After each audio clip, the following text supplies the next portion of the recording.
25 फरवरी 2026 class 10th विज्ञान का paper है। और विज्ञान के पेपर में अगर आप चाहते हो कि हमारे 20 में से 20 ऑब्जेक्टिव प्रश्न सही हो जाएं, तो आपके लिए ये वीडियो रामबाण औषधि का काम करने वाली है। इस वीडियो को पूरा जरूर देखें। तो आप सभी का स्वागत है आपके अपने प्यारे यूट्यूब चैनल बोल विद बोर्ड एग्जाम। प्यारे बच्चों, इस चैनल पर क्लास 10th की निरंतर तैयारी कराई जा रही है, चाहे वो सामाजिक विज्ञान, हिंदी और विज्ञान, गणित, सभी सब्जेक्ट की क्रम बाई क्रम तैयारी कराई जा रही है। कल एक वीडियो डाली गई थी हिंदी की, आप लोगों को मैं बता दूं, हिंदी की वीडियो डाली गई थी जिसमें 2025 के ऑल सेट्स का सॉल्यूशन कराया गया है, जिसमें महत्वपूर्ण 100 प्रश्न कराए गए हैं जो कि सीधे सीधे आपके पेपर में पूछे जाएंगे।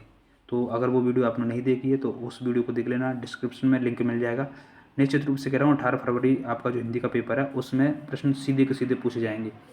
100 प्रश्न है हिंदी के, बहुत इंपॉर्टेंट प्रश्न हैं, वो उनको वीडियो को जरूर देख लेना। अच्छा, इस वीडियो में हम विज्ञान की वीडियो है ये, तो इस वीडियो हम 2023 के जो ऑल सेट हैं या में यानी सेट जो हैं टोटल 7 सेट हैं, 7 सेट के 140 प्लस ऑब्जेक्टिव प्रश्न करने वाले हैं, ठीक है। और MCQ क्वेश्चंस करने वाले हैं जो सीधे के सीधे आपके पेपर में 25 फरवरी के पेपर में पूछे जाने की संभावना है। तो जो भी साथी इस चैनल को देख रहा है तो वो चैनल को सब्सक्राइब जरूर कर ले, जिससे कि नई वीडियो मिले तुरंत आपके पास पहुँचे और आप अच्छे से उसका फ़ायदा ले सकें, ठीक है। और सभी साथियों को शेयर कर दें, जितने भी आपके मोबाइल में ग्रुप हैं सब ग्रुप में भेज दो इस वीडियो को, और इस वीडियो का लिंक अपने व्हाट्सएप स्टेटस, इंस्टाग्राम सब पे लगा लो, ठीक है। तो हम स्टार्ट करते हैं। पहला सेट, इसमें आप स्क्रीन पर जैसे कि आप देख पा रहे हो, सेट यानी विज्ञान कक्षा 10, सेट नंबर फर्स्ट 2023 824 EJ, इस सेट को सॉल्यूशन करने जा रहे हैं। तो पहला प्रश्न आपकी स्क्रीन पर थोड़ा बड़ा कर दे रहा है, बिल्कुल साफ तरीके से देख लो, एकदम HD क्वालिटी में वीडियो तैयार किया जा रहा है आपके लिए, जिससे कि आपको कोई तकलीफ ना हो। तो पहला प्रश्न कह रहा है कि किसी वस्तु का अवतल दर्पण द्वारा बना प्रतिबिंब आभासी सीधा वस्तु से बड़ा पाया जाता है, तो वस्तु की स्थिति कहाँ होगी, यानी वस्तु कहाँ रखी होगी। तो अवतल दर्पण में 6वीं कंडीशन है, तो वस्तु जो रखी जाएगी प्यारे बच्चों वो दर्पण के ध्रुव और मुख्य फोकस के बीच, यानी इसका आंसर जो हो जाएगा D सही हो जाएगा। बहुत बार रिपीट होता है ये प्रश्न। उल्टा भी पूछा सकता है कि जब वस्तु को ध्रुव और मुख्य फोकस पर रखते हैं तो प्रतिबिंब कैसा बनता है, तो आपको ध्यान रखना आभासी, सीधा और वस्तु से बड़ा। नेक्स्ट क्वेश्चन नंबर सेकंड पर, क्वेश्चन नंबर सेकंड बहुत बार रिपीट होता है ये भी प्रश्न, सेकंड भी कह रहा है किसी शब्दकोश में पाए छोटे अक्षरों को पढ़ते समय आप किस लेंस का प्रयोग करेंगे।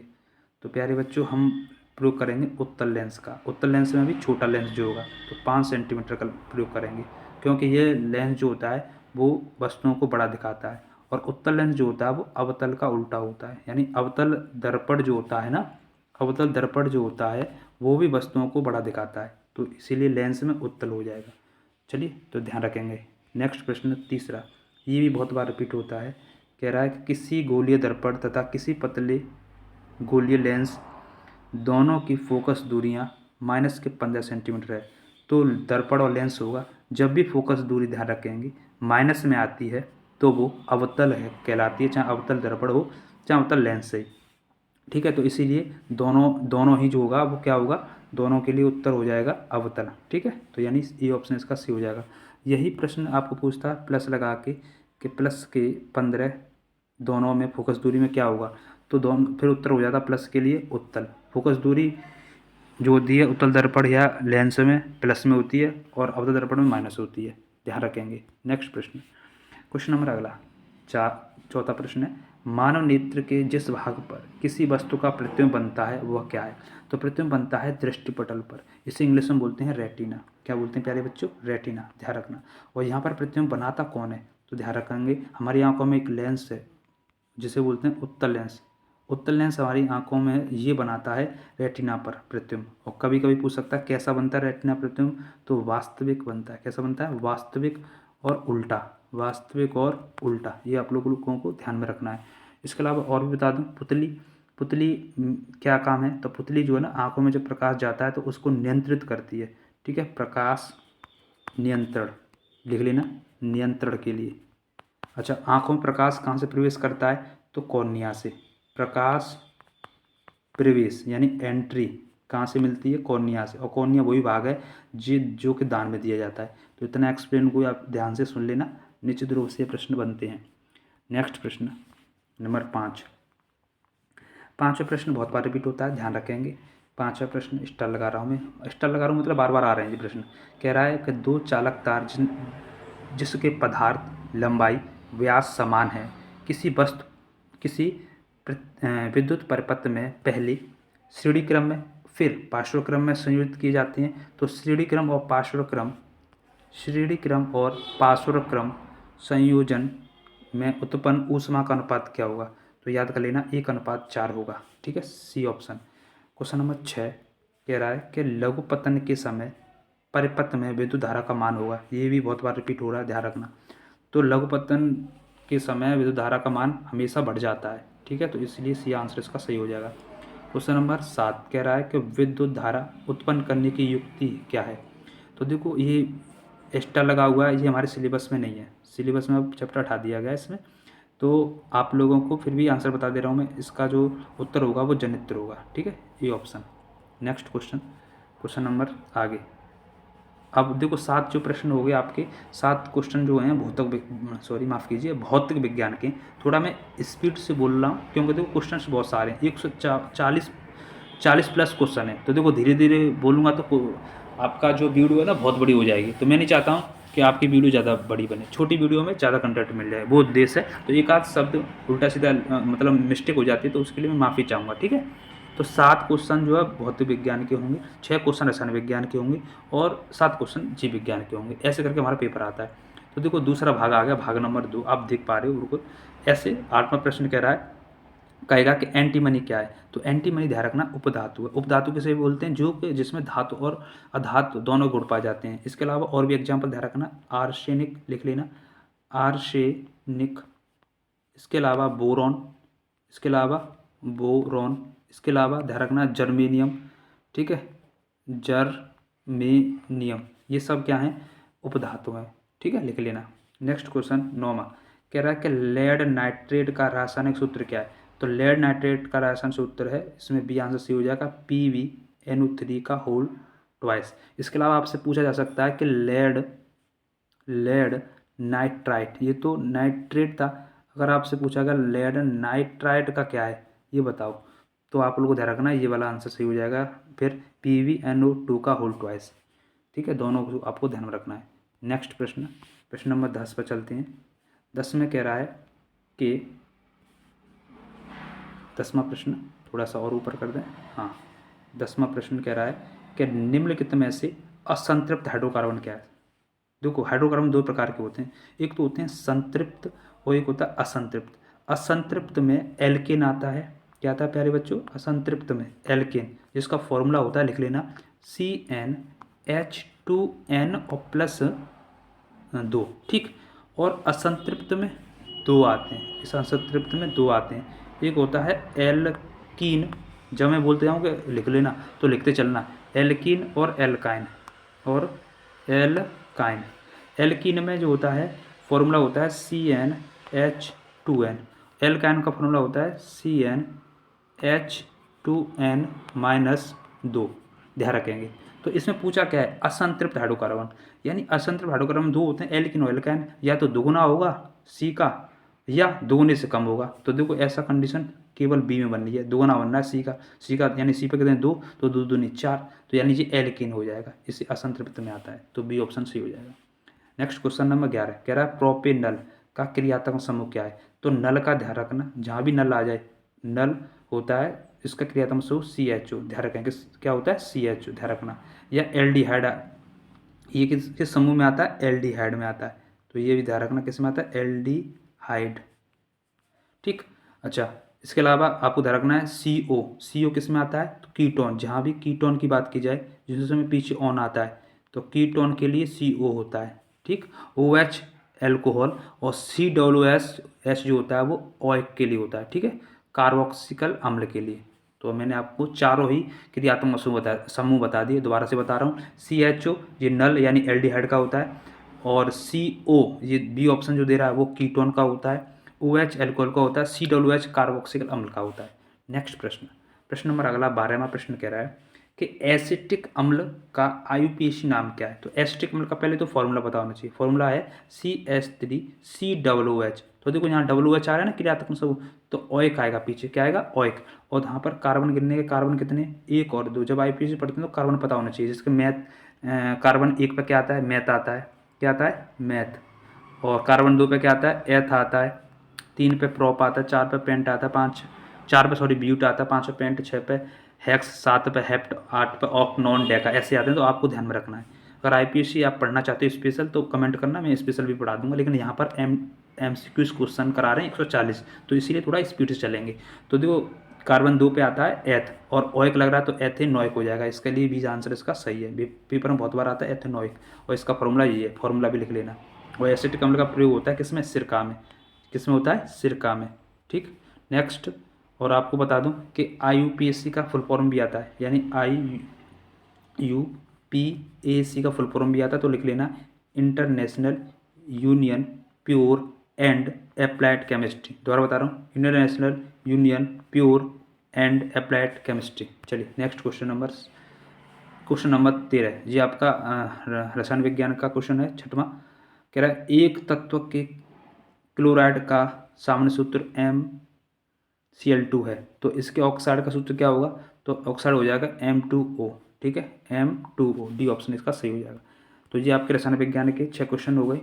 सेट नंबर फर्स्ट हम पढ़ रहे हैं। अब आ गया भाग नंबर 3। भाग नंबर 3 में आपके आते हैं जीव विज्ञान के प्रश्न। कितने किसके आते हैं प्यारे बच्चों, जीव विज्ञान के। तो 6 प्रश्न है। तो पहला प्रश्न कह रहा है कि वृक्कों का कार्य क्या है। तो वृक्क का मतलब किडनी, किडनी का मतलब सॉरी कार्य क्या है, ये पूछा गया ना। तो कार्य है उत्सर्जन करना, क्या करना, उत्सर्जन करना। और किडनी हमारे शरीर में होती है वो 2 होती हैं, लिख लेना। 150 ग्राम की किडनी होती है, 150 ग्राम, 150 ग्राम किडनी होती हैं। और किडनी का काम होता है रक्त को छानना, रक्त को छानना। और इसके अंदर नेफ्रॉन होते हैं, जिन्हें बोलते हैं हम वृक्काणु। वृक्काणु ये रक्त को छानते हैं, जो कि बोमेन संपुट जैसी संरचना होती है। ये भी लिखना, बोमेन संपुट जैसी संरचना वक्राणु की होती है। और वक्राणु कहाँ होते हैं, वृक्क में। ठीक है, यानी किडनी में, जो कि रक्त को छानते हैं। ठीक है, और जैसे कि एक और क्वेश्चन और आता है कि अपोहन, अपोहन यानी जिसे इंग्लिश में बोलते हैं डायलिसिस, किससे संबंधित है, ये भी उत्सर्जन से संबंधित है। ठीक है, जब व्यक्ति की किडनी खराब हो जाती है तो अपोहन या डायलिसिस से वो व्यक्ति चलता है। जैसे कभी परम पूज्य श्री प्रेमानंद महाराज जी, दोनों किडनी नहीं है, एक लेकिन राधा है, एक कृष्ण है, और उनका डायलिसिस होता रहता है। और फिर भी देखो भक्तों को, अपने पूरे विश्व को, भारत को नहीं पूरे विश्व को विचारधारा कितनी अच्छी है। हर लोग वहाँ पर जा रहे हैं और उनकी वाणी को सुनने को व्याकुल हैं। ठीक है, तो परम पूज्य प्रेमानंद महाराज। ठीक है, तो उनके किडनी नहीं है, जो है किडनी है मतलब खराब हो चुके हैं, तो उनका डायलिसिस होता है, तो वो भी उत्सर्जन से संबंधित है। तो ऐसा भी प्रश्न आता है। तो देखो एक्सप्लेन को सुनो, सीधे सीधे ये क्वेश्चन तो पूछे गए आएंगे भी, लेकिन ये एक्सप्लेन जो कर रहा हूँ उससे भी आएंगे। ठीक है, उस पर भी ध्यान देंगे। अगला प्रश्न 15वां कह रहा है कि पत्तियों पर कलिका विकसित होती है। पत्तियों पर जो पत्तियाँ होती है ना, ऐसे करके जैसे ये ऐसे ऐसे ऐसे ऐसे ये, और इस पर जो कलिका हो जाती हैं, तो वो किसका भाग है, तो ये ब्रायोफिलियम का भाग है। ठीक है, या अबूजा बोलने से, सी ऑप्शन इसका एकदम सही हो जाएगा। क्वेश्चन नंबर अगला 16वां कह रहा है आनुवांशिक विज्ञान के जनक। आनुवांशिक विज्ञान के जनक कहलाते हैं जॉन ग्रेगर मेंडल को। और ध्यान रखना, जॉन ग्रेगर मेंडल, जिन्होंने उद्यान मटर पर प्रयोग किया था। कौन सी मटर पर, उद्यान मटर पर, ध्यान रखेंगे। और जॉन ग्रेगर मेंडल को जो है, इन्होंने जो है क्या नाम है, अपनी पढ़ाई की बात की जाए, पूछता है कि इन्होंने अपनी प्रारंभिक पढ़ाई कहाँ से की थी। तो प्रारंभिक पढ़ाई जो की थी इन्होंने गिरजाघर से, गिरजाघर से। और इसके बाद में मैथ और साइंस की पढ़ाई की थी वियना विश्वविद्यालय से। तो मेंडल के बारे में इतनी बात आप लोगों को ध्यान रखना है। नेक्स्ट प्रश्न, प्रश्न नंबर 18, माफ़ कीजिए 17वां प्रश्न कह रहा है कि 2 DNA तंतु आपस में जुड़े होते हैं। तो ध्यान रखेंगे, डी ऑप्शन हाइड्रोजन बंध द्वारा जुड़े होते हैं। और DNA का पूरा नाम भी पूछ सकता है, डीऑक्सीराइबो न्यूक्लिक अम्ल, लिख लेना, डीऑक्सीराइबो न्यूक्लिक अम्ल। और इसके जरिए से गुणसूत्र बनते हैं। और गुणसूत्र जो होते हैं मनुष्यों में वो 23 जोड़ी, अर्थात टोटल 46 होते हैं। नेक्स्ट प्रश्न 18वां कह रहा है कि मुकुलन द्वारा प्रजनन होता है। तो मुकुलन के द्वारा जो प्रजनन होता है वो हाइड्रा का होता है। और एक और ध्यान रखना, ईस्ट और हाइड्रा, इन दोनों का मुकुलन के द्वारा प्रजनन होता है। ठीक है, नेक्स्ट क्वेश्चन नंबर 19 कह रहा है मेंडल का प्रायोगिक पौधा था। किस प्रयोग किया था इसने, तो उद्यान मटर पर प्रयोग किया था। किसने? मेंडल ने। और मेंडल ने, और भी बता दूं आपको, इसने जब प्रयोग किया था तो लंबे पौधे बताए थे, लंबे पौधे, शुद्ध लंबे पौधे और शुद्ध बौने पौधे भी बताए थे। तो ये भी प्रश्न पूछता है। तो शुद्ध लंबे पौधे को इसने बड़ी टी से बताया था, शुद्ध बौने पौधे को लिख लेना, बौने पौधे को इसने छोटी टी से बताया था, इनको भी लिख लेना। नेक्स्ट प्रश्न, प्रश्न नंबर, इस सेट का लास्ट प्रश्न है, पहले सेट का। कह रहा है कि निम्नलिखित में से कौन सा एक मानव में मादा जनन तंत्र का भाग नहीं? तो मादा जनन तंत्र में देखो, अंडा से आता है, गर्भा से आता है, डिम्ब वाहिनी भी आती है, लेकिन शुक्राणु नहीं आता है। तो यानी सी ऑप्शन का सही होगा। देखो डिम्ब वाहिनी भी आपको ध्यान रखना है, डिम्ब वाहिनी वही जगह पर जहाँ पर निषेचन होता है। प्रश्न पूछा जाता है ये बात, ठीक है, कि निषेचन जो है कहाँ होता है, डिम्ब वाहिनी या फैलोपियन ट्यूब में होता है। चलिए, तो अब चलते हैं हम नेक्स्ट सेट पर। तो आप देख रहे हो goal with board exam YouTube channel. अगर आपने अभी सब्सक्राइब नहीं किया तो सब्सक्राइब जरूर कर लें, और शेयर नहीं किया तो शेयर करते जाएं। तो सेट नंबर 2 विज्ञान का कह रहा है, सेट नंबर 2 2023 824 ई के कोई हम सॉल्यूशन करने जा रहे हैं। तो पहला प्रश्न ये आपकी स्क्रीन पर है। चलिए, तो क्या प्रश्न है प्यारे बच्चों? कह रहा है कि किसी वस्तु का वास्तविक बड़ा प्रतिबिंब बनाने के लिए उसे अवतल दर्पण की किस स्थिति में रखना होगा? तो वास्तविक और बड़ा बनाने के लिए, तो देखो यही क्वेश्चन है, सेम रिपीट हो गया। तो अभी दर्पण के ध्रुव और फोकस के बीच रखेंगे तो वो बड़ा बन जाएगा। क्वेश्चन नंबर सेकंड, तो मैंने कहा ना वो देखो, अभी तो दूसरा सेट है। आप जब पूरे 7 सेट कर लोगे ना, 140 प्रश्न कर लोगे, तो आपको पूरे याद भी हो जाएंगे। और सादे और सीधे के सीधे सवाल जो है ना 25 फरवरी में देखना, आप लोग पहले करके बैठ जाओगे, 5 मिनट में 20 प्रश्न कर लोगे। दूसरा कह रहा है कि किसी भी लेंस की क्षमता की इकाई होती है। तो किसी भी लेंस की क्षमता की इकाई होती है प्रति मीटर, क्योंकि फॉर्मूला होता है लेंस की क्षमता बराबर होता है P बराबर 1/f मीटर। तो इसी को बोलते हैं प्रति मीटर, ठीक है, ध्यान रखने। और लेंस की क्षमता का मात्रक पूछ सकता है कभी भी, इसका जो लेंस क्षमता का जो है ना मात्रक, तो मात्रक जो होता है उसे बोलते हैं हम डायोप्टर, लिख लेना, डायोप्टर, ठीक है, लिख लेना, यानी डी से प्रदर्शित करते हैं। नेक्स्ट प्रश्न, प्रश्न नंबर तीसरा प्रश्न कह रहा प्यारे बच्चों कि एक श्वेत प्रकाश किरण जब किसी कांच के त्रिकोणीय प्रिज्म से गुजरती है तब उसके रंगों में अलग अलग विक्षेपण होता है, सबसे अधिक विचलन कौन सा रंग करता है? तो इसके लिए आप एक शब्द याद रखना जिसे बोलते हैं विबग्योर, VIBGYOR, विबग्योर। सबसे ज़्यादा विचलन करता है वॉयलेट, वॉयलेट का मतलब होता है बैगनी। क्या होता है? बैगनी। अगर बैगनी ऑप्शन नहीं होगा तो इंडिगो होगा, यानी जामुनी। ये नहीं होगा तो फिर ब्लू होगा। और सबसे कम कौन करता है? तो बैगनी सबसे ज़्यादा करता है, तो यानी इसका आंसर कैसा हो जाएगा? डी हो जाएगा, सबसे अधिक। लेकिन उल्टा भी पूछा सकता है कि सबसे कम कौन करता है, तो लास्ट में कौन है? लाल। तो लाल कलर जो होता है वो सबसे कम करता है। लाल नहीं होगा ऑप्शन तो ऑरेंज, ऑरेंज नहीं होगा तो पीला। तो आप लोगों को ध्यान रखना है कौन सा शब्द है, विबग्योर। मेरे साथ बोलो, कमेंट में लिखो विबग्योर, लिखो कमेंट में विबग्योर, ठीक है। तो ये आप लोगों को ध्यान रखना है। और आपसे पूछा सकता है कि सर्वाधिक किस रंग का तरंग दैर्ध्य ज़्यादा होता है? तो उल्टा करना, लाल का। लाल का तरंग दैर्ध्य ज़्यादा होता है क्योंकि ये रंग फैलता नहीं है, इसीलिए खतरे में इसका ही प्रयोग करते हैं, क्योंकि तरंग दैर्ध्य ज़्यादा होता है, और बैगनी का कम होता है।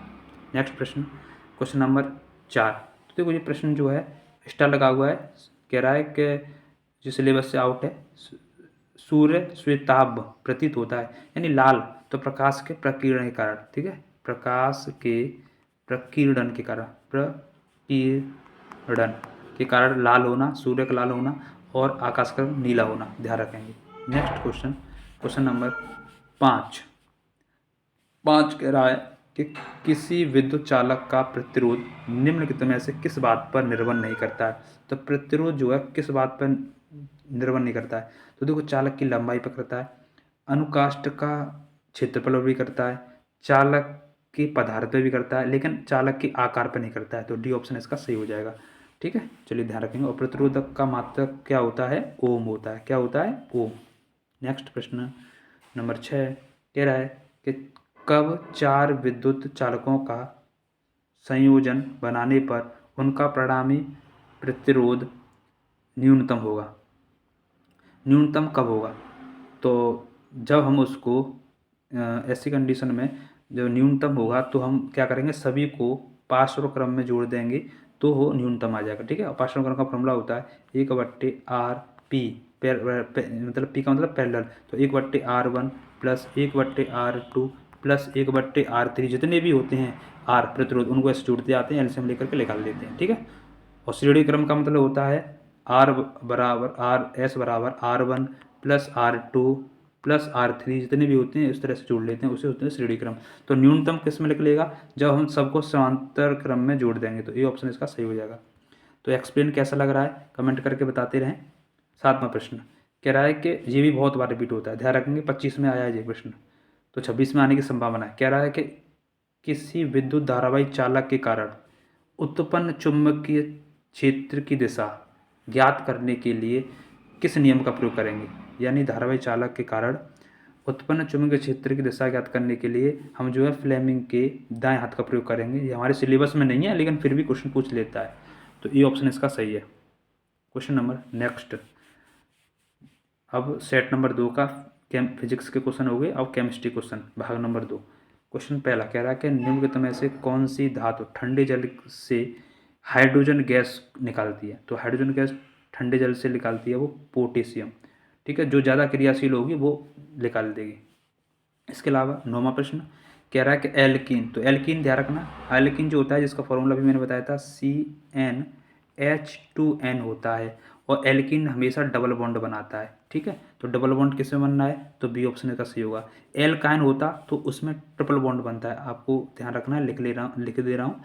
एल्काइन में हमेशा ध्यान रखना ट्रिपल बॉन्ड बनता है। ठीक है, जिसका फॉर्मूला होता है CnH2n और -2। ठीक, चलिए, और एल्केन में सिंगल बॉन्ड बनता है। क्वेश्चन नंबर 10वां कह रहा है कि 1 बिलियन लाल लिटमस को नीला कर देता है तो पीएच मान होगा। तो जब लाल को नीला किया जाएगा तो ये करता कौन है, क्षार करता है। तो क्षार में ध्यान रखना, क्षार का जो पीएच मान होता है वो 7 से अधिक होता है। 7 से क्या होता है, अधिक। ठीक है, तो 7 से अधिक कौन है, इसमें 8 आ रहा है, तो यानी डी ऑप्शन इसका सही होगा। अच्छा, अम्ल जो होता है वो क्या करता है, नीले को लाल कर देता है। नीले लिटमस पेपर को क्या कर देता है, लाल कर देता है। और इसका पीएच मान की बात करेंगे, हम पीएच मान की बात करेंगे तो जो है 7 से कम होता है। कितना होता है, 7 से कम अम्ल का। ठीक है, और शुद्ध जल का पीएच मान भी पूछ सकता है आपसे। शुद्ध जल का पीएच मान तो वो होता है प्यारे बच्चों 7 होता है। ठीक है, और अम्लीय वर्षा का पीएच मान आपसे पूछ सकता है, तो 5.6 से क्या होता है, कम होता है। ये आप लोगों को ध्यान में रखना है। नेक्स्ट प्रश्न 11वां कह रहा है क्लोरीन के अणु में आबंध पाया जाता है। तो क्लोरीन, पहले क्लोरीन के बारे में देख रहे हैं। क्लोरीन जो होता है ना, इसका परमाणु क्रमांक आपको पता होना चाहिए। क्लोरीन का परमाणु क्रमांक होता है 17। 17 को हम जब तोड़ेंगे, इलेक्ट्रोविन्यास निकालेंगे तो पहली कक्षा में 2 आते हैं, फिर 8 आते हैं, तो 8 और 2 10 और 25 7। तो इसको कितना चाहिए, एक की आवश्यकता चाहिए, तो एक बंद बनेगा यहाँ पर, सिंगल बंद, यानी बी ऑप्शन सही हो जाएगा। नेक्स्ट क्वेश्चन 12वां कह रहा है जल को जीवाणु रहित बनाने में किसका प्रयोग करता है, किसका उपयोग करते हैं। तो जल को जीवाणु रहित बनाने के लिए हम भृंजक चूर्ण डालते हैं, तो वो रोगाणु मुक्त हो जाता है। भृंजक चूर्ण का मतलब होता है ब्लीचिंग पाउडर, और इसका फॉर्मूला आप लोगों को ध्यान रखना, फॉर्मूला लिख दे रहा हूँ मैं, CaOCl2। इसके बाद में आपको बेकिंग सोडा यानी खाने का सोडा का फॉर्मूला भी ध्यान रखना है, NaHCO3 लिखते जाना। और धावन सोडा का भी ध्यान रखना है, जिसे वासन सोडा बोलते हैं, Na2CO3 और 10H2। ठीक है, तो ये आप लोगों को ध्यान में रखना है, लिखते जाना है। तो चलिए नेक्स्ट क्वेश्चन, क्वेश्चन नंबर 13वां कह रहा है कि जिन अभिक्रियाओं में आयनों के विनिमय से नए यौगिक बनते हैं उन्हें कहते हैं, उन्हें बोलते हैं उभय अपघटन। ठीक है, बी सही हो जाएगा। क्वेश्चन नंबर आगे चलते हैं, और क्वेश्चन नंबर आगे बायोलॉजी में पहला प्रश्न 14वां प्रश्न कह रहा है कि पादप में जाइलम का कार्य क्या होता है। तो देखो ध्यान रखना, पादप में जाइलम का काम होता है जल का परिवहन करना। तो ट्रिक भी ध्यान रखना, ज से जाइलम और ज से जल, ज से जाइलम ज से जल। ठीक, और उसके बाद में पादपों में भोजन का परिवहन कौन करता है, तो फ्लोएम ऊतक लिख लेना, फ्लोएम ऊतक। फर्स्ट से फूड, फर्स्ट से फ्लोयम, फर्स्ट से फूड, फर्स्ट से फ्लोयम, जस से जाइलम और जस से जल। ठीक है, याद हो जाएगा, आप सुनोगे तो अच्छे से। क्वेश्चन नंबर 15वां कह रहा है कि आनुवंशिकता के प्रयोग के लिए मेंडल ने किस पर प्रयोग किया था? तो किस पर? उद्यान मटर पर। ठीक है, चलिए। और मेंडल के बारे में मैंने बता दिया। मेंडल ने जो है लंबे पौधे कौन से बताए थे? बड़ी टी। पौने पौधे कौन से बताए? छोटी टी। आप लोगों को ध्यान रखना है। और इसके अलावा मेंडल के बारे में और भी बात समझ लो कि इसने जो है गोल बीज लिए थे, गोल, और झुर्रीदार भी लिए थे, झुर्रीदार। तो इनकी पूछता है गोल बीज को क्या बताया था इसने? बड़ी आर बताया था। और छोटी झुर्रीदार को क्या बताया था? छोटी आर कहा था। ठीक है, और रंग भी लिया था ना इसने, रंग भी लिया था। पीले रंग को इसने बड़ी बाई बोला, और हरा रंग जो लिया था उसको इसने छोटी बाई बोला था। ठीक है, किसने? मेंडल ने। तो गोल को बड़ी आर, झुर्रीदार को बीज को छोटी आर, पीला को बड़ी बाई, और हरा को छोटी बाई। ठीक है, लिख लेना, छोटी बाई। नेक्स्ट प्रश्न, प्रश्न नंबर 16वां कह रहा है कि निम्नलिखित में से कौन सा मानव में पादप जननतंत्र का भाग नहीं है? तो पादप में जननतंत्र नहीं है, मादा जननतंत्र नहीं है, सॉरी माफ़ कीजिए, मैं पादप भूल गया। निम्नलिखित में से कौन सा मानव में मादा जननतंत्र का भाग नहीं है? तो मादा का जो भाग नहीं है, तो अभी वही वाला प्रश्न है। देखो, अंडा से होता है, गर्भाशय से होता है, डिंबवानी होती है, लेकिन शुक्रवानी नहीं होती है। ठीक है, ये किसकी है? ये नर की है। 17वां प्रश्न कह रहा है कि स्वपोषी पोषण के लिए क्या आवश्यक है? तो स्वपोषी पोषण के लिए, स्वपोषी पोषण कौन करता है? हरे पेड़ पौधे करते हैं, तो उनके लिए कार्बन डाइऑक्साइड, जल, क्लोरोफिल और सूर्य का प्रकाश, ये चारों चीज़ों की आवश्यकता होती है। इसीलिए डी ऑप्शन इसका एकदम सही हो जाएगा। 18वां प्रश्न हमारे सिलेबस में नहीं है, ठीक है, हटाओ। इसके बाद 19वां कह रहा है कि अलैंगिक जनन मुकुलन के द्वारा होता है, तो मुकुलन के द्वारा ईस्ट और हाइड्रा करते हैं। ठीक है, तो ईस्ट और हाइड्रा प्रजनन करते हैं, तो आप लोगों को ध्यान रखना है। और 20वां प्रश्न हमारे सिलेबस में नहीं, काट दो। चलिए नेक्स्ट चलते हैं।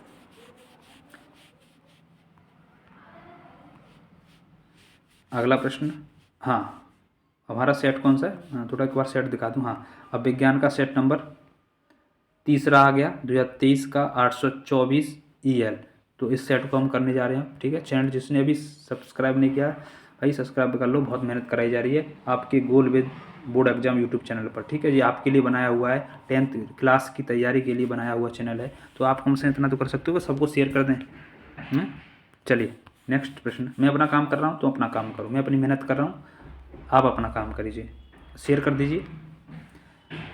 पहला प्रश्न कह रहा है तीसरे सेट का, प्रकाश के परावर्तन के नियम सदैव सत्य होते हैं? तो केवल अवतल दर्पण में, समतल दर्पण में, केवल उत्तल दर्पण में। तो आपको ध्यान रखना डी, सभी में ये होते हैं। ठीक है, इसके लिए इसका आंसर क्या होगा? डी सही हो जाएगा। अगला प्रश्न दूसरा कह रहा है कि किसी वस्तु का आवर्धित काल्पनिक प्रतिबिंब बन सकता है? तो ये ध्यान रखना, उत्तल लेंस का भी बन सकता है, ठीक है, और अवतल दर्पण का भी, क्योंकि इसका भी काल्पनिक बनता है। ठीक है, अवतल लेंस जो होता है अवतल दर्पण का उल्टा होता है, तो इसीलिए डी ऑप्शन इसका सही हो जाएगा। नेक्स्ट क्वेश्चन, क्वेश्चन नंबर 3 कह रहा है कि अत्यधिक उच्च प्रतिरोध वाला पदार्थ क्या कहलाता है? तो अत्यधिक उच्च प्रतिरोध वाला पदार्थ कहलाता है विद्युत रोधी। डी ऑप्शन इसका एकदम सही हो जाएगा। चौथा क्वेश्चन, क्वेश्चन नंबर 4 कह रहा है कि विद्युत शक्ति की इकाई है, विद्युत शक्ति की इकाई यानी मात्रक।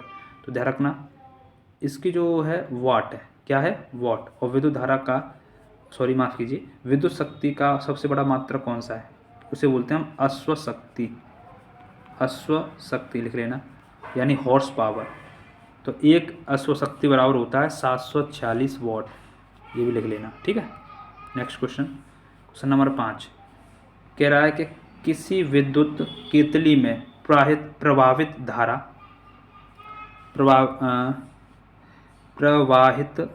3 गुनी कर देने पर केतली में ऊष्मा की मात्रा कितनी हो जाएगी? तो धारा जब 3 गुनी है तो ऊष्मा पूछे तो ध्यान रखना, धारा 3 जितने भी गुनी हो और ऊष्मा पूछे तो उसका वर्ग कर दो धारा का। तो 3 गुनी है तो 3 का वर्ग कर दो, तो कितना हो जाएगा? 9 गुनी। तो इसीलिए सी ऑप्शन सही है, ये बहुत बार रिपीट होता है, ध्यान रखेंगे। क्वेश्चन नंबर 6 कह रहा है कि एक व्यक्ति दूर स्थित वस्तुओं को स्पष्ट रूप से देखने में असमर्थ है, तो दूर, तो उसमें कौन सा दोष होगा? तो दूर देखने में असमर्थ है, दूर की वस्तु नहीं दिखाई दे रही, पास की तो दिखाई दे रही है, तो इसीलिए उसमें कौन सा दोष है, निकट दृष्टि दोष। ठीक है, निकट दृष्टि दोष किसे कहते हैं, इसको पास को तो दिखाई दे जाता है लेकिन दूर का नहीं दिखाई देता है। और इसके निवारण में कौन सा लेंस आता है, तो अवतल लेंस, अवतल लेंस। ठीक है, ध्यान रखेंगे। और आपको ध्यान रखना है दीर्घ दृष्टि दोष या दूर दृष्टि दोष, जिसमें दूर का तो दिखाई देता है लेकिन पास का नहीं, और इसके लिए आता है उत्तल लेंस। कौन सा आता है, उत्तल लेंस। आप लोगों को ध्यान रखना है। इसके अलावा जरा दृष्टि दोष क्या होता है, इसमें द्विफोकसी लेंस का प्रयोग होता है, द्विफोकसी लेंस, द्विफोकसी लेंस, जब व्यक्ति को न तो पास का दिखाई देता है ना दूर का। ठीक, तो तीनों का एक्सप्लेन कर दिया, तीनों ही प्रश्न बन सकते हैं पेपर में। नेक्स्ट क्वेश्चन, 7वां प्रश्न कह रहा है कि एक अवतल दर्पण किसी वस्तु का वास्तविक उल्टा अत्यधिक छोटा प्रतिबिंब बनाता है, तो वास्तविक बनेगा, उल्टा ही बनेगा और बहुत छोटा बनेगा, तो वस्तु कहाँ रखेंगे हम, ये पूछ रहा है, वस्तु कहाँ रखेंगे, तो वस्तु में रखेंगे अनंत पर, ये पहली कंडीशन है, कहाँ रखेंगे, अनंत पर। नेक्स्ट क्वेश्चन, क्वेश्चन नंबर आगे 8वां कह रहा है, 8वां प्रश्न, हाँ कह रहा है कार्बन को वायु में जलाने पर कार्बन डाई गैस का बनना किसका उदाहरण है, तो जब कार्बन है यानी सी, जलाने के लिए ऑक्सीजन चाहिए तो CO2 गैस निकलती है, क्या कहलाता है ये, तो संयोजन अभिक्रिया कहलाता है, ये ऑप्शन एकदम सही है। नेक्स्ट क्वेश्चन, क्वेश्चन नंबर आगे, जिंक चूड़ पर तनु सल्फ्यूरिक अम्ल की अभिक्रिया कराने से कौन सी गैस निकलती है, तो जिंक यानी Zn प्लस H2SO4 सल्फ्यूरिक अम्ल की जब क्रिया कराएंगे तो जाहिर सी बात है यहाँ पर विस्थापन हो जाएगा हाइड्रोजन का, तो यानी ZnSO4 प्लस H2 यानी H2 यानी हाइड्रोजन गैस निकल जाएगी, ये ऑप्शन इसका सही हो जाएगा। क्वेश्चन नंबर आगे 10वां कह रहा है कि सामान्य तापक्रम दाब में द्रव के रूप में पाई जाने वाली अधातु बताओ, तो अधातु कौन सी धातु है जो द्रव अवस्था में मिलती है, तो उसे बोलते हैं ब्रोमीन। और कौन सी धातु है जो द्रव अवस्था में मिलती है, तो पारा। ठीक है, धातु पूछे तो पारा, अधातु पूछे तो bromine. Next question, question number आगे 11वां कह रहा है कि प्रोपेनॉन, तो मैंने बताया था जिसमें अभी ऑन आए तो वो किसका है, CO है, क्या है, CO का। और CHO किसका अभी बताया था मेरे, नल का, नल या इसी को एल्डिहाइड, बार बार कह रहा हूँ याद हो जाएगा तुम्हें, आप अगर वीडियो पूरा देखेंगे तो एल्डिहाइड। CHO कार्बोक्सिलिक अम्ल का है, OHO एल्कोहल का है। ठीक है, नेक्स्ट मिलान करवा रहा है, मिलान करना है हमें, क्या करना है, मिलान। तो मिलान करना है, थोड़ा सा और जूम कर दे रहे हैं, हाँ थोड़ी बड़ा कर दे रहे हैं। कह रहा है कि एल्डिहाइड, तो एल्डिहाइड किसका है, CHO का, जहाँ भी CHO हो तो CHO किस में मिल रहा है, बी वाले ऑप्शन में मिल रहा है। इसके बाद में कार्बोक्सिलिक अम्ल, कार्बोक्सिलिक अम्ल जो होता है जिसमें CHO होता है, COOH, तो ये ए में मिल जाएगा। ठीक है, और इसके बाद में हेलो एल्केन, होते हैं जिसमें Cl, हेलो एल्केन होते हैं Cl और यानी क्लोरो, Br ब्रोमो और आइडो। ठीक है, ये होते हैं, उसको बोलते हैं हेलो एल्केन, यानी जे चौथा C से मिल जाएगा और एल्काइन जे इससे मिल जाएगा, तो इसीलिए आपको ऐसे करके मिलान करना है। चलिए क्वेश्चन नंबर अगला 13वां कह रहा है कि कार्बन परमाणु की संयोजकता बताओ, तो कार्बन की संयोजकता होती है वो 4 होती है, बी ऑप्शन एकदम सही हो जाएगा। क्वेश्चन नंबर आगे भाग 3, क्वेश्चन कह रहा है वह जैव प्रक्रम जिसके द्वारा हानिकारक पदार्थों का निष्कासन शरीर से होता है, तो उसे हम उत्सर्जन बोलते हैं, उत्सर्जन। और हमारे उत्सर्जन में क्या आता है, वृक्क यानी किडनी आती है जो रक्त को छानती है।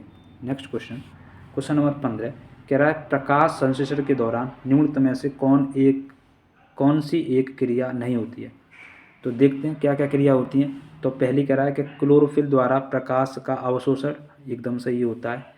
बी कह रहा है प्रकाश ऊर्जा को रासायनिक ऊर्जा में परिवर्तन, ये भी होता है। सी कह रहा है कार्बन डाइऑक्साइड का कार्बोहाइड्रेट में अपचयन, ये भी होता है। लेकिन ग्लूकोज का पायरुवेट में विखंडन ये नहीं होता है, तो इसीलिए ऑप्शन नंबर डी नहीं पूछा ना, तो डी ऑप्शन सी हो जाएगा। और ऐसा ही पूछ सकता है कि प्रकाश का अवशोषण कौन करता है, तो क्लोरोफिल करता है। नेक्स्ट प्रश्न, जो ये प्रश्न सिलेबस में ही नहीं है, स्टार लगा हुआ, हटाओ दो इसे। नेक्स्ट क्वेश्चन चलते हैं 17वां कह रहा है मेंडल ने अपने प्रयोग किस पौधे पर किए थे, तो मटर पर किए थे। ठीक है, किस पर, मटर पर। 18वां निम्न में से किस पौधे में पुष्प एक लिंगी होता है, तो एक लिंगी पूछता है तो पपीता है, और इसके अलावा देख रखना खीरा है, ककड़ी है, ककड़ी है, ये सब एक लिंगी होते हैं। और दो लिंगी पूछे आपसे तो सरसों और गुड़हल, ये कैसे हैं, द्विलिंगी हैं, लिख लेना द्विलिंगी हैं। नेक्स्ट क्वेश्चन, क्वेश्चन नंबर 19वां कह रहा है कि मादा जनतंत्र के किस भाग में कॉपर टी स्थापित की जाती है। तो कॉपर टी जब जनसंख्या को रोकने के लिए, परिवार नियोजन के लिए कॉपर टी का प्रयोग किया जाता है, तो ध्यान रखेंगे वो गर्भाशय में। ठीक है, सी ऑप्शन इसका एकदम सही हो जाएगा। अच्छा, अंडवाहिनी या फैलोपियन में क्या होता है, निषेचन होता है। बार बार कह रहा हूँ, याद कर लेना, ये भी प्रश्न आता है, निषेचन होता है यहाँ पर। 20वां प्रश्न कह रहा है कि किण्वन के बारे में निम्न में से कौन सा सत्य नहीं है। अच्छा, पहला क्या कह रहा है कि यह ऑक्सीजन की अनुपस्थिति में होता है, एकदम सही। यह ईस्ट में होता है, ये भी सही है। सीमा कह रहा है कि पायरुवेट या पायरुवेट अम्ल CO2 और एथेनॉल में परिवर्तित होता है, ये भी सही है, लेकिन डी ऑप्शन इसका सही नहीं है। ठीक है, तो ये भी ध्यान रखना। और माइटोकॉन्ड्रिया में तो ऑक्सीजन युक्त जो है संपन्न होता है। नेक्स्ट क्वेश्चन नंबर आगे चलते हैं, यानी क्वेश्चन आप आगे हो गए। अब इसके बाद में सेट नंबर 4 यानी विज्ञान का क्लास 10th का सेट नंबर 4 करेंगे 2023 का 824 EM। तो प्यारे बच्चों, वीडियो को पूरा देखें, कट बिल्कुल ना देखें, क्योंकि इसमें 7 सेट हैं। कितने है भाई, 7 सेट्स लिए गए हैं 2023 के, आपको दिखा के कर रहा हूँ। 140 प्लस प्रश्न है कम से कम, तो इसीलिए वीडियो को पूरा देखें और सबको शेयर करें। ऐसा ना करेंगे भैया कट के देखो, आराम से देखो, आपके लिए वीडियो है। और निश्चित रूप से 25 फरवरी को ऐसे प्रश्न मिलेंगे। ठीक है, चलिए करते हैं। पहला प्रश्न आपके सामने, चौथा सेट है। पहला क्वेश्चन है, क्या कह रहा है कि एक प्रकाश किरण किसी लेंस के भीतर स्थित किसी बिंदु से बिना किसी विचलन के गुजर जाती है, तो वह बिंदु लेंस का होगा। तो प्रकाश केंद्र से, सी ऑप्शन इसका एकदम सही हो जाएगा। नेक्स्ट क्वेश्चन, दूसरा, एक प्रकाश किरण अवतल दर्पण के वक्रता केंद्र से होते हुए दर्पण के पृष्ठ पर आपतित होती है, तो परावर्तन कोण होगा। तो देखो, जिससे जाएगी उससे आएगी, ठीक है, किरण, तो वहाँ पर 0 हो जाएगा। क्या हो जाएगा, परावर्तन कोण 0, सी ऑप्शन। नेक्स्ट क्वेश्चन, ये बहुत बार रिपीट होता है। तीसरा प्रश्न है, कह रहा है कि एक सामान्य आँख वाला व्यक्ति वस्तु को सुस्पष्ट रूप से देख सकता है जब वस्तु की दूरी आँख से होगी। ये कह रहा है तो 25 सेंटीमीटर से अनंत, 25 सेंटीमीटर से अनंत, बी ऑप्शन सी हो जाएगा। और यही पूछता कि दृष्टि की अल्पतम दूरी क्या है, तो 25 सेंटीमीटर अल्पतम दूरी, और अधिकतम दूरी क्या है, तो अनंत है। अधिकतम पूछता तो अनंत, अल्पतम पूछता तो 25, और मिला के पूछ रहा है तो 25 से अनंत तक हम देख सकते हैं स्पष्ट, 25 सेंटीमीटर से अनंत तक। क्वेश्चन अगला कह रहा है कि किसी परपथ में लगे विभवांतर को स्थिर रखते हुए परपथ के प्रतिरोध को तिगुना कर दिया जाता है, तो धारा हो जाएगी। तो देखो, प्रतिरोध को तिगुना कर दिया जाता है तो धारा जो हो जाएगी वो 1/3 हो जाएगी। ठीक है, धारा क्या हो जाएगी, 1/3। तो आप लोगों को ध्यान रखना है, या प्रतिरोध को दोगुना कर देंगे तो धारा क्या हो जाएगी, आधी हो जाएगी। ऐसा ही प्रश्न आता है। क्वेश्चन नंबर नेक्स्ट, चौथा कह रहा है कि किसी परपथ में लगे विभवांतर को स्थिर, माफ कीजिए, तो हो गया। 5वां प्रश्न है, कह रहा है कि किसी मकान में 200 वोल्ट पर विद्युत आपूर्ति की जाती है। मकान में 100 ओम और 200 ओम प्रतिरोध के 2 बल्ब प्रतिदिन 1 घंटा प्रयोग में आते हैं, तो प्रतिदिन ऊर्जा बताओ कितनी खपत होगी। तो ध्यान रखेंगे, तो इसमें आपको क्या करना है, जोड़ना है। पहले आर जोड़ लो, कितने हैं आर की वैल्यू, 10, 100 और ये 100 और 200, 300। तो यहाँ पर 300 लिख दोगे। और कितना वोल्ट ले रहे हैं दोनों, 200, और कितने घंटा चलना है, 1 घंटा। उसके बाद में 1000 से भाग देना है ऐसा प्रश्न में, 1000 से। तो 1000 से काटोगे इसे ऐसे काटो, इसे ऐसे काटो, तो यहाँ पर लगभग इसका आंसर जो काट पीट करके कितना आ जाएगा, 600, बी ऑप्शन इसका सही हो जाएगा। नेक्स्ट क्वेश्चन, ये क्वेश्चन बहुत बार आता है, किसी गोलीय दर्पण किसी लेंस के द्वारा फोकस दूरी -25 है। तो देखो, मैंने अभी कहा था जब -15 था वहाँ, तो यहाँ -25 है। तो फोकस दूरी जब माइनस में आती है तो दोनों में क्या होगा, अवतल होगा। क्या होगा, अवतल। और प्लस में होता तो उत्तल होता। नेक्स्ट क्वेश्चन 7वां कह रहा है कि किसी विद्युत परपथ में 2 ओम, 4 ओम, 6 ओम के 3 प्रतिरोधकों को श्रेणी क्रम में जोड़ते हैं, परपथ में 2 एम्पियर की धारा प्रवाहित करते हैं, तो प्रत्येक प्रतिरोध के सिरों पर विभवांतर बताओ। तो कुछ नहीं करना है, गुणा करना है इसी के प्रत्येक का। 2 का इसमें 2 दूनी 4 वोल्ट होगा, 4 दूनी 8 वोल्ट होगा दूसरे के लिए, 6 के लिए 6 दूनी 12 वोल्ट होगा, तो यानी ए ऑप्शन एकदम सही हो जाएगा। नेक्स्ट क्वेश्चन नंबर 8 कह रहा है कि भैया जिंक और H2SO4 यानी जिंक की सल्फ्यूरिक अम्ल से, अभी पीछे आया था ना सवाल ऐसे ही, तो जिंक की सल्फ्यूरिक अम्ल से जब क्रिया कराएंगे तो भैया जी क्या कहलाएगा।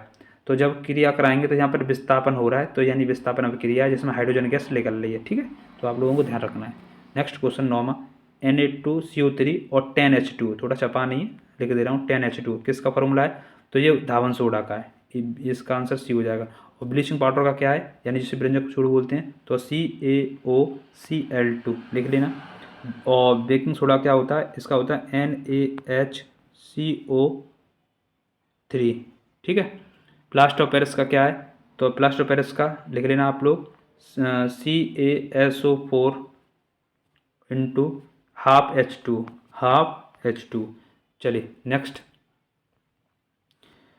क्वेश्चन नंबर 10वां, निम्नलिखित में से क्षार धातु हैं। तो देखो प्यारे बच्चों, क्षार धातु जो होती हैं वो बहुत मुलायम होती हैं और ज़्यादा अवक्रियाशील होती हैं। तो इसमें आपको ध्यान रखना पोटेशियम, सोडियम, लिथियम और एक रुबिडियम भी होती है। ठीक है, तो ये कैसी धातु हैं, क्षार धातु हैं, तो इसमें आंसर आपका ए सही हो जाएगा। नेक्स्ट क्वेश्चन 11वां, यहाँ मिलान करवा रहा है, IUC दी गई है और थोड़ा सा यहाँ पर लिखा हुआ है, उसको आप स्किप करना, क्वेश्चन की तरफ आपको ध्यान रखना है। कह रहा है कि हेलो एल्केन कौन से हैं, तो हेलो एल्केन जिसमें Cr, क्लोरो, ब्रोरो ये जोड़े हुए हैं तो हेलो एल्केन कहलाते हैं, तो बी सही है इसका। एल्कोहल जिसमें OH जोड़ा हो पीछे, तो देखो इसमें OH पीछे जोड़ा है, तो इसका ये आंसर हो जाएगा। कीटोन जिसमें ऑन होता है यानी CO, तो इसमें ये देखो CO इसमें जो लग रहा है बीच में यहाँ पर। और एल्कीन जिसमें डबल बॉन्ड होता है, देखो जी यहाँ पर डबल बॉन्ड लग रहा है, तो इस तरह से हो जाएगा, पहले का दूसरे से, दूसरे का पहले से, तीसरे का चौथे से और चौथे का तीसरे से। ठीक है, ध्यान रखेंगे। क्वेश्चन नंबर आगे कह रहा है क्षार धातुएं, देखो फिर आ गया, तो मैंने क्या बताया, क्षार धातुएं वो होती हैं जो कि बहुत अधिक क्रियाशील और मुलायम होती हैं, जिन्हें चाकू से भी काट सकते हैं। तो लिथियम, सोडियम और पोटेशियम, बी ऑप्शन सही है, ध्यान रखेंगे। नेक्स्ट क्वेश्चन कह रहा है एल्काइन का सामान्य सूत्र क्या है, तो एल्काइन असंतृप्त में आता है जिसका फॉर्मूला होता है CnH2n-2।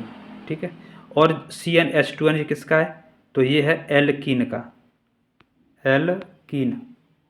और CnH2n+2 ये किसका है, एल्केन का। ठीक है, ये किसका है, एल्केन का, तो आप लोग इसका भी लिख लेना, तीनों के बता दिए। नेक्स्ट चलते हैं आगे, तो आप क्या देख रहे हो, goal with board exam YouTube channel. अगर आपने ये अभी सब्सक्राइब नहीं किया तो सब्सक्राइब जरूर कर लें, शेयर नहीं किया है तो सबको शेयर कर दें। ठीक है, मैं अपना काम कर रहा हूँ, आप बाकी आप भी तो काम कीजिए। आपके लिए कितना अच्छे से डाटा दिया जा रहा है, 140 प्लस प्रश्न है जो कि सीधे सीधे पूछे जा रहे हैं पेपर में आपके में। क्वेश्चन नंबर आगे ग कह रहा है पौधों में जड़ों द्वारा अवशोषित जल और खनिज का कौन परिवहन करता है, तो जैसे जालम जैसे जल, तो ए ऑप्शन, और फ्लोएम से फूड। ठीक है। नेक्स्ट क्वेश्चन 15वां कह रहा है स्वस्थ मनुष्य का रक्तदाब यानी BP होता है, तो 120/80 होता है, ये आप लोग ध्यान रखेंगे, 120/80। और रक्तदाब को किससे मापते हैं, तो स्पैगोमैनोमीटर के द्वारा मापा जाता है। क्वेश्चन नंबर 16वां, ये हमारे सिलेबस में नहीं है इसलिए कट कर दो इसे। 17वां प्रश्न कह रहा है 17वां मेंडल, एक सेकंड, मेंडल के अनुसार मटर के पौधों में निम्नलिखित में से जीनोटाइप लंबे तने और झुर्रीदार बताओ, तो लंबे तने को क्या बताया था उसने, बड़ी टी बताया था, और झुर्रीदार को छोटी आर, तो बी ऑप्शन इसका सही होगा। और गोल को क्या बताया था, बड़ी आर बताया था उसने। ठीक है, ये भी ध्यान रखना। नेक्स्ट क्वेश्चन 18वां द्विखंडन विधि के द्वारा अलैंगिक जनन कौन करता है, तो द्विखंडन के द्वारा कौन करता है, अमीबा। ठीक है, और ब्रायोफिलियन के द्वारा कौन करता है भैया, ये ब्रायोफिलियम जो है पत्ता यानी पत्ती, ये ध्यान रखना। नेक्स्ट क्वेश्चन 19वां सिलेबस में नहीं है हमारे में, काट देंगे। 20वां देखेंगे जठर ग्रंथि कहाँ पाई जाती है, तो जठर ग्रंथि पाई जाती है हमारे आमाशय में। ठीक है, और जहाँ से जठर ग्रंथि से निकलते हैं एंजाइम कौन कौन से, पेप्सिन लिख लेना, पेप्सिन, रेनिन और लाइपेज। पेप्सिन करता है प्रोटीन का पाचन, रेनिन बच्चों में पाया जाता है दूध का पाचन, लाइपेज वसा का। ठीक है, और आमाशय से ही निकलता है HCl यानी हाइड्रोक्लोरिक अम्ल, ये भी आप लोगों को ध्यान में रखना है। तो जठर ग्रंथि कहाँ, आमाशय में। बी ऑप्शन एकदम सही। चलिए नेक्स्ट क्वेश्चन चलते हैं आगे। तो अब आप करना चाह रहे हो विज्ञान का कक्षा 10 का सेट नंबर 5 2023 824 EN। ठीक है, ये 5वां सेट है, 2 सेट और हैं, इसीलिए पूरी वीडियो को देखेंगे। और पूरी वीडियो आप देखोगे तो निश्चित कह रहा हूँ कि 25 फरवरी वाले पेपर में आपके 20 में से 20 MCQ सही होके आएंगे, ये बात की गारंटी है। चलिए अगला प्रश्न सेट नंबर फर्स्ट का पहला 5 का, सॉरी माफ़ कीजिए, सेट नंबर 5 का पहला प्रश्न कह रहा है किसी अवतल दर्पण द्वारा वस्तु के आकार के बराबर वास्तविक उल्टा प्रतिबिंब बनता है तो वस्तु कहाँ रखी होगी। तो वस्तु जब आकार का बनना है, वास्तविक बनना, उल्टा बनना है अवतल दर्पण में, तो वस्तु रखी होगी वक्रता केंद्र पर। तो उल्टा पूछा जा सकता है कि वस्तु रखी है यहाँ पर, प्रतिबिंब का बनना है तो प्रतिबिंब भी वक्रता केंद्र पर बनेगा, यानी सी ऑप्शन एकदम सही है इसका आंसर। क्वेश्चन नंबर दूसरे की तरफ चलते हैं। कह रहा है कि श्वेत प्रकाश की किरण के प्रिज्म से गुजरने पर किस रंग के लिए न्यूनतम विचलन होगा। तो एक ही वर्ड बताया था मैंने, विवग्योर, VIVGYOR। न्यूनतम किस में होता है, तो लाल का। लाल नहीं होगा तो ऑरेंज, ऑरेंज नहीं होगा तो पीला, तो इसीलिए लाल ऑप्शन होगा। और ज़्यादा कौन करता है, तो बैगनी। चलिए नेक्स्ट क्वेश्चन नंबर अगला कह रहा है एक अवतल लेंस का प्रयोग होता है। तो अवतल लेंस का प्रयोग होता है निकट दृष्टि दोष के निवारण में, और उत्तल लेंस का प्रयोग होता है दूर दृष्टि दोष के निवारण में। ठीक है, चलिए नेक्स्ट क्वेश्चन चौथा कह रहा है कि आँखों में प्रवेश करने वाला प्रकाश की मात्रा को कौन नियंत्रित करता है। तो प्रकाश आँखों में कौन नियंत्रित करता है। तो अभी मैंने बताया था, एक्सप्लेन किया था, पुतली नियंत्रित करती है, लेकिन आँखों में प्रकाश प्रवेश कहाँ से करता है, कॉर्निया से, जो कि दान में दिया जाता है। अच्छा एक चीज़ और आई है इसमें, सिलेरी मसल्स का काम क्या है, ये आँखों में जो है ना फोकस दूरी होती है उसको नियंत्रित करती है, यानी समंजन क्षमता को नियंत्रित करने का काम किसका होता है, सिलेरी मसल्स का। ठीक है, यानी फोकस दूरी को समायोजित करने का काम होता है सिलेरी मसल्स का। ठीक है, तो आप लोगों को ये भी ध्यान में रखना है। क्वेश्चन चलते हैं आगे। क्वेश्चन नंबर 4 कह रहा है कि आँख में, हो गया, माफ़ कीजिए, क्वेश्चन तो 5वां कह रहा है विद्युत परपथ में विद्युत शक्ति का सही सूत्र क्या है। तो बी सही है इसका, क्योंकि विद्युत शक्ति के सूत्र आपको मैं लिख दे रहा हूँ, अब लिख लेना। P बराबर एक होता है VI और P बराबर यही V बराबर होता है IR। V बराबर क्या होता है, IR, तो इसीलिए V हटा करके I कर दिए, तो इसलिए हो जाएगा I²R, जो कि B ऑप्शन में दिया गया है, BI²R। और एक होता है P बराबर B²/R। तो 3 फॉर्मूला आपको ध्यान रखना, P बराबर I²R और तीसरा P बराबर B²/R। क्वेश्चन नंबर अगला, क्वेश्चन नंबर 6 कह रहा है कि किसी विद्युत धारावाही सीधी लंबी परिनालिका के भीतर चुंबकीय क्षेत्र का मान होता है। तो भीतर सभी जगह पर चुंबकीय क्षेत्र का मान जो होता है प्यारे बच्चों वो होता है समान। बी ऑप्शन इसका सही हो जाएगा। नेक्स्ट क्वेश्चन, भारत में प्रत्यावर्ती धारा यानी AC आपूर्ति की आवृत्ति क्या होती है। तो प्रत्यावर्ती की जो आवृत्ति होती है वो 50 हर्ट्ज होती है। ठीक है, ये ऑप्शन सही है। और 110 वोल्ट, ये भी 220 वोल्ट 50 हर्ट्ज, ये ध्यान रखना। अगला क्वेश्चन 8वां कह रहा है कि आर्सेनिक क्या है। तो आर्सेनिक बताया था, आर्सेनिक हो गया, एंटीमनी हो गया, जर्मेनियम हो गया, बोरोन हो गया, ये सब क्या है, उपधातु हैं। सी ऑप्शन एकदम सही। 9वां प्रश्न कह रहा है प्रोपेन क्या है। तो प्रोपेन कैसे बोलते हैं भाई, तो मैंने बताया था एक पे क्या आता है, मैथ आता है, 1 पे, 2 पे क्या आता है, एथ आता है, या 3 पे क्या आता है, प्रोप। तो प्रोप आता है, तो 3 कार्बनिक ग्रुप इसमें आ रहे हैं, तो 1 2 3 इसमें है, तो इसमें ये आंसर हो जाएगा। ठीक है, ये CH3 मैथिल है, इसमें मैथिल प्रोपेन है, केवल प्रोपेन पूछा तो इसीलिए ये ऑप्शन इसका सही हो जाएगा। नेक्स्ट क्वेश्चन नंबर 10 कह रहा है कि निम्नलिखित में से कौन सी अभिक्रिया है। तो Fe2O3 Al यानी एल्यूमिनियम जब आयरन ऑक्साइड की यानी फेरिक ऑक्साइड की एल्यूमिनियम से क्रिया कराते हैं तो यहाँ पर एल्यूमिनियम ऑक्साइड बनता है। तो ये क्या हो रहा है, यहाँ पर विस्थापन अभिक्रिया है ये, और इसी को बोलते हैं हम थर्मेट अभिक्रिया। ये भी पेपर में पूछा गया कई बार, ये कैसी अभिक्रिया है, थर्मेट अभिक्रिया। और इस अभिक्रिया के द्वारा आपको बता दूं कि यानी थर्मेट अभिक्रिया के कारण जो रेल की पटरियाँ होती हैं उनको जॉइंट किया जाता है, और मशीन होते हैं, मशीन में उनमें जो दरारें आती हैं उसको जोड़ने में भी इस क्रिया का प्रयोग करते हैं, थर्मेट अभिक्रिया का प्रयोग, जिसमें फेरिक ऑक्साइड का एल्यूमिनियम से क्रिया होती है। ठीक है, तो यहाँ पर विस्थापन अभिक्रिया है। तो एक्सप्लेन को ध्यान से समझ लेना, प्रश्न बनते हैं सीधे के सीधे। 11वां प्रश्न स्टार लगा हुआ है, जो स्टार लगा हुआ है वो हमारे सिलेबस में नहीं है, अब इसलिए काट दो इसको। क्वेश्चन नंबर आगे चलेंगे। 12वां प्रश्न कह रहा है कि मिलान कीजिए, यानी कॉलम ए को कॉलम 2 से क्या कीजिए, मिलान कीजिए। एसिटिक किसका, एसिटिक जो होता है, एसिटिक का यानी CH3COOH का काम क्या है, तो ये काम होता है सिरका में, यानी ए का तीसरा हो जाएगा।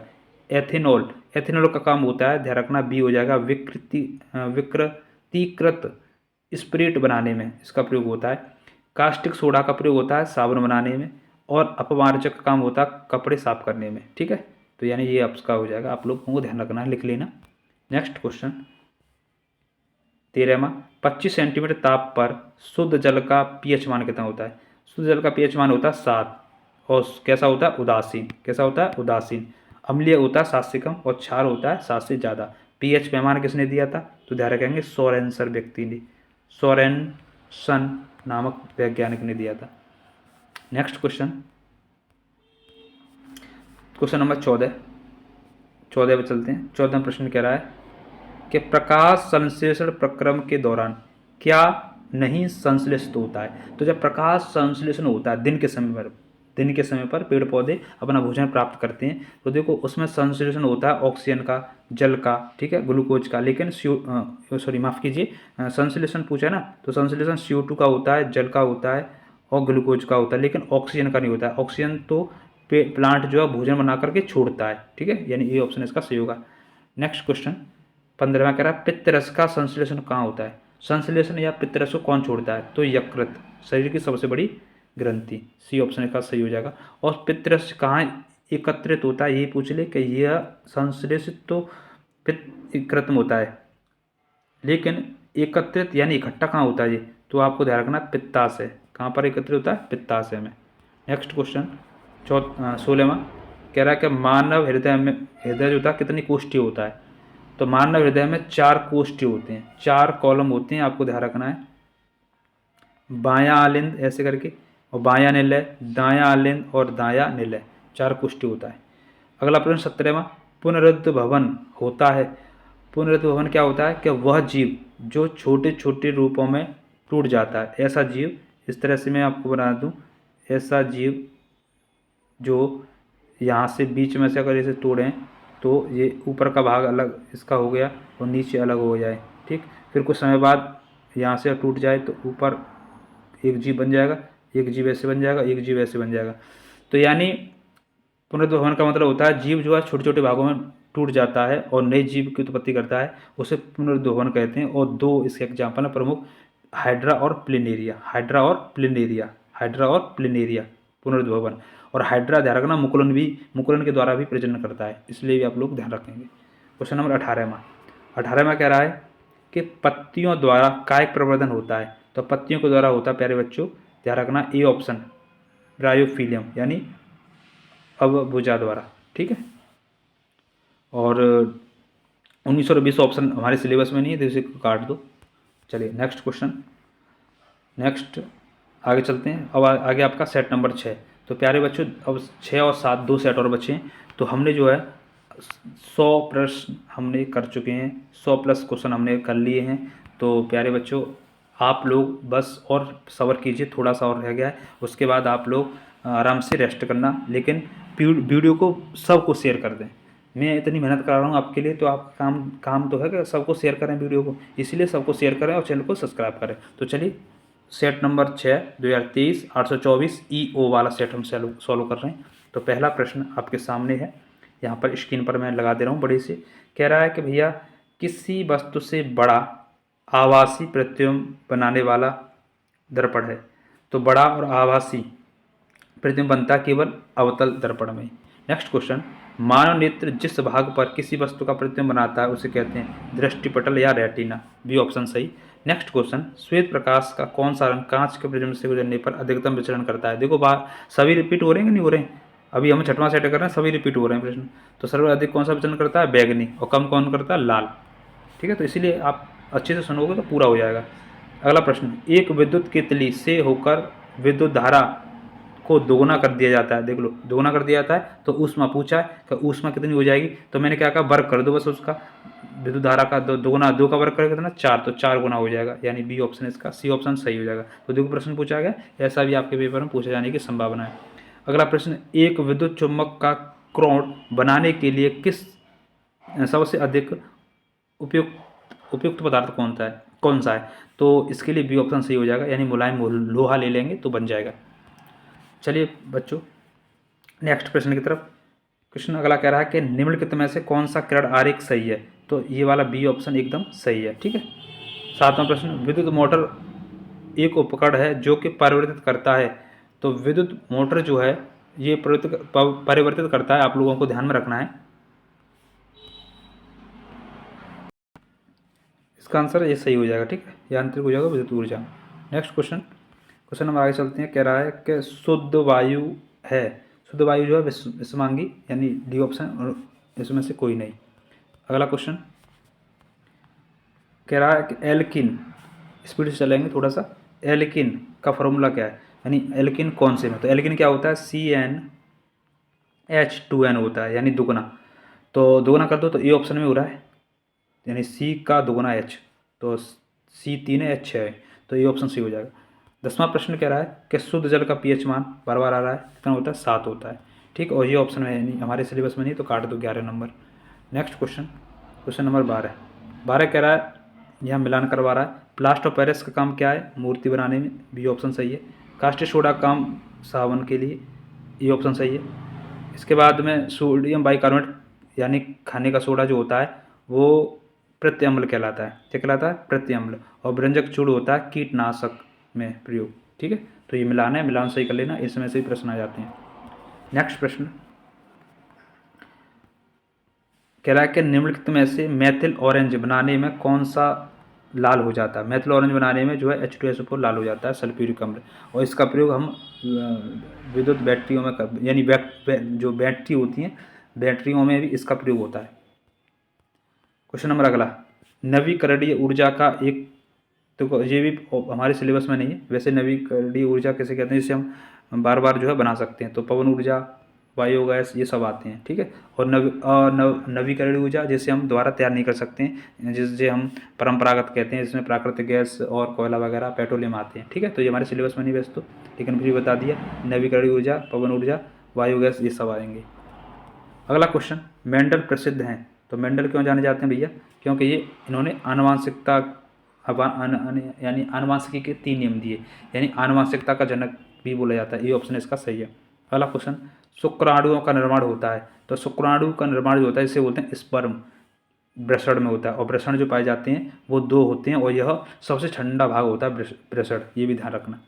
नेक्स्ट क्वेश्चन 17वां कह रहा है कि कूपिका यानी वायु कोष्ठिका पाई जाती हैं, तो कूपिका पाई जाती हैं फेफड़ों में, यानी बी ऑप्शन एकदम सही हो जाएगा।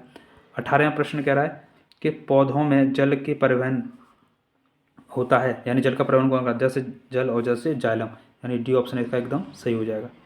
नेक्स्ट क्वेश्चन नंबर 19 कह रहा है कि एक स्वस्थ व्यक्ति में सामान्य रक्तदाब कितना होता है, तो बार बार आ रहा है 120/80, और किससे मापते हैं रक्तदाब, तो स्पेग्मोमैनोमीटर से रक्तदाब को मापा जाता है, लिख लेना। और 20वां प्रश्न, ये हमारे सिलेबस में नहीं है, इसे हमने कट कर दिया, ठीक है। वैसे जल पुरुष जो कहते हैं वो राजेंद्र सिंह को कहते हैं, भारत का जल पुरुष राजेंद्र सिंह। नेक्स्ट, अब आपका चल रहा है सेट नंबर लास्ट, और ये सेट नंबर लास्ट है, यानी 2023 का सेट नंबर लास्ट है, 2023 का 824वां सेट है। तो जिस बच्चों ने भी चैनल सब्सक्राइब नहीं किया वो चैनल को सब्सक्राइब जरूर कर लीजिए, ठीक है, आपका ही चैनल है जी। तो चलिए चलते हैं, प्रश्न नंबर देखते हैं। पहला कह रहा है कि क्वेश्चन कह रहा है कि एक लेंस की क्षमता -2.5 डायोप्टर है, तो लेंस की फोकस दूरी क्या होगी और प्रकृति क्या होगी।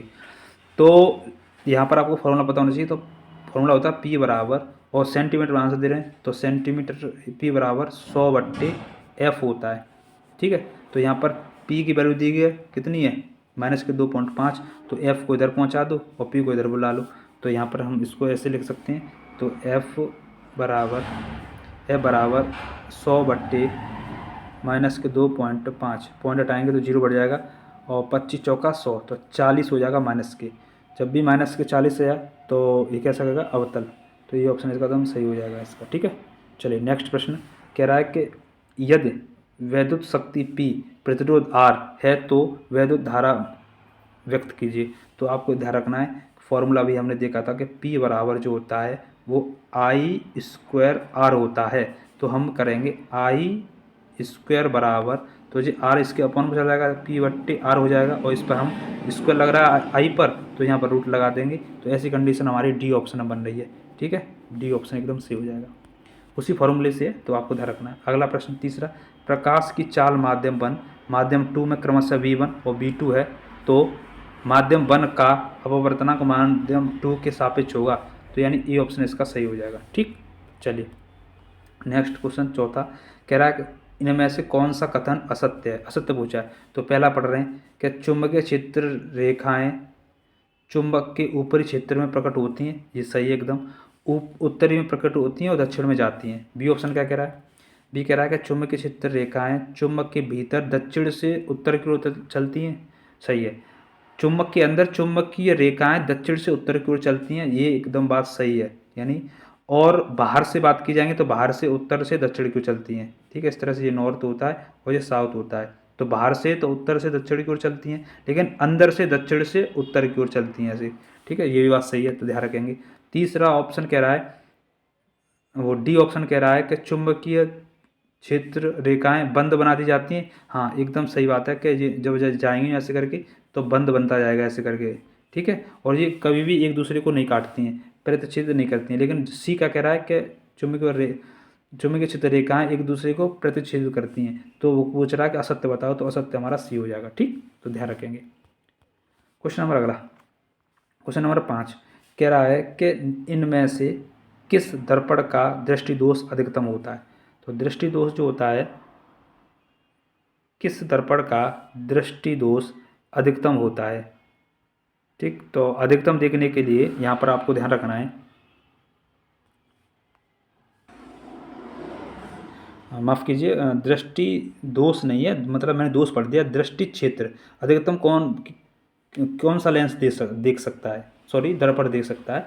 तो उत्तल दर्पण जो है अधिकतम वस्तुओं को देख सकता है। यह साइड मिरर के रूप में लगाते हैं, जिससे काफ़ी दूर तक चीज़ें दिखाई दी जाती हैं। ठीक है, तो ये ऑप्शन इसका सही हो जाएगा। अगला प्रश्न कह रहा है भैया कि R व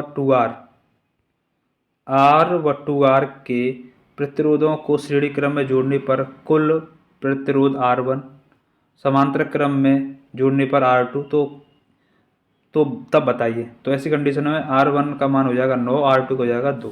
ठीक है, नेक्स्ट क्वेश्चन 7वां कह रहा है, ये भी रिपीट होता है बहुत बार। कह रहा है कि धारावाही वृत्ताकार कुंडली में फेरों की संख्या n गुना बढ़ाने पर कुंडली के केंद्र पर चुंबकीय बल क्षेत्र होगा, तो n गुना बढ़ जाता है। तो ये ऑप्शन सही। ठीक है, n गुना बढ़ जाता है। नेक्स्ट क्वेश्चन 8वां कह रहा है कि CH3CH2OH का IPAC नाम क्या होगा। तो ये जो है एथेनॉल है। किसका है ये, एथेनॉल। तो एथेनॉल है, तो इसका एथेनॉल, ये ऑप्शन एकदम सही हो जाएगा। 9वां प्रश्न कह रहा है कि निम्नलिखित में से कौन सा दहन है। दहन का मतलब जलना, तो जलने का कौन सा उदाहरण है। तो यहाँ पर आप लोगों को ध्यान में रखना है, इसमें जो है ऑप्शन नंबर सी एकदम सही होगा। जब मैथेन जलाने के लिए हमें कौन सी गैस चाहिए, ऑक्सीजन, यानी मैथेन को जो जलाते हैं तो CO2 गैस निकलती है। ठीक, तो दहन का जो है सी ऑप्शन सही हो जाएगा। नेक्स्ट क्वेश्चन 10वां ऑप्शन हमारे सिलेबस में नहीं है, तो इसे काट दो। अगले चलते हैं आगे। हमारा 11वां कह रहा है कि प्लास्टर ऑफ पेरिस का रासायनिक सूत्र क्या है। तो प्लास्टर ऑफ पेरिस का सूत्र है हमारा CaSO4 और ½ H2O, जिसे बोलते हैं कैल्शियम सल्फेट हेमीहाइड्रेट। ठीक है, तो आप लोगों को ध्यान रखना है। इसके बाद 12वां प्रश्न करते हैं। 12वां प्रश्न कह रहा है शुद्ध जल का pH मान बहुत बार आ गया है, 7 होता है, उदासीन। नेक्स्ट 13वां प्रश्न, एल्डिहाइड यानी एल्डिहाइड कौन होता है, CHO। तो यहाँ CHO कहाँ है, तो बी ऑप्शन में ही है। OH एल्कोहल, CO कीटोन और COOH कार्बोक्सिलिक अम्ल। ठीक है, ध्यान रखेंगे। इसके बाद 14वां प्रश्न, निम्नलिखित में से कौन उत्पाद है। उत्पाद कौन होता है, हरे पेड़ पौधे। जो है स्वपोषी होता है कहलाते हैं। ठीक। 15वां प्रश्न कह रहा है कि मटर के लंबे पौधे यानी बड़ी टी, बौने पौधे छोटी टी के मध्य क्रॉस कराते हैं तो पहली पीढ़ी क्या होती है? तो सभी लंबे पौधे होते हैं। ठीक है, यानी ए ऑप्शन इसका सही हो जाएगा। इसके बाद 16वां प्रश्न करते हैं। कह रहा है कि निम्नलिखित में से कौन सा जोड़ा प्रकाश संश्लेषण की अभिक्रिया में प्रयोग करता है? तो प्रकाश संश्लेषण क्रिया के दौरान जल और CO2 आवश्यक होता है, और इसके अलावा 2 चीज़ सूर्य का प्रकाश और क्लोरोफिल। तो सी ऑप्शन इसका एकदम सही आंसर हो जाएगा। 17वां प्रश्न कह रहा है सामान्य एक लिंगी नर पुष्प में नहीं होता है। तो नर पुष्प में बाह्यदल होता है, पंखुड़ी होती है, पुंकेसर होता है, लेकिन वर्तिकाग्र नहीं होता है, न वर्तिका होती है। ठीक, डी ऑप्शन सही हो जाएगा। और अगला प्रश्न 18वां प्रश्न आपके सामने है, इस वीडियो का लास्ट प्रश्न है। कह रहा है कि इंसुलिन कौन स्त्रावित करता है? तो इंसुलिन जो है अग्नाशय ग्रंथि स्त्रावित करती है बी सेल से। ठीक है, अग्नाशय के बी सेल से। और इंसुलिन का काम होता है रक्त से शर्करा को नियंत्रित करना। ठीक है, रक्त में शर्करा यानी शुगर को नियंत्रित करने का काम होता है इंसुलिन का। ठीक है, तो आप लोगों को ध्यान रखना है। तो ये हमारे महत्वपूर्ण आपको मैंने सारे सेट करा दिए 2023 के। 2023 के हमने ऑल सेट्स कर चुके हैं। ऑल सेट्स लगभग 140 प्लस हमने करा दिए हैं। और देखो समय कितना हो रहा है, लगभग आपको जो है हाँ लगभग वही 1 घंटा लगभग 46 मिनट, माफ़ कीजिए 46 नहीं 66 मिनट लगभग हो गई। लेकिन वीडियो थोड़ा बड़ा हो गया, लेकिन इतना मैं ज़रूर कहूँगा कि ये वीडियो आपके लिए रामबाण औषधि का काम करेगा। आपका 25 फरवरी के पेपर में इस वीडियो में तो बहुत सारे प्रश्न बनेंगे, इसीलिए आप लोगों को वीडियो दोबारा फिर देखना है और सभी मित्रों को शेयर कर देना। और फिर मिलते हैं हम एक नई वीडियो में एक अच्छे कंटेंट के साथ। और ऐसे ही बार बार प्रश्न की वीडियो में ला रहा हूँ, उनको भी आपको देखना है। और ये क्या नाम है, जो पिछले साल के जितने भी सेट्स हैं उनका सॉल्यूशन ला रहा हूँ, चाहे वो विज्ञान सही, हिंदी सही, समाज विज्ञान सही, सभी वीडियो को दिखा करो। ठीक है, तो फिर मिलते हैं नेक्स्ट वीडियो में। धन्यवाद। जय हिंद, जय भारत, वंदे मातरम, जय सीताराम।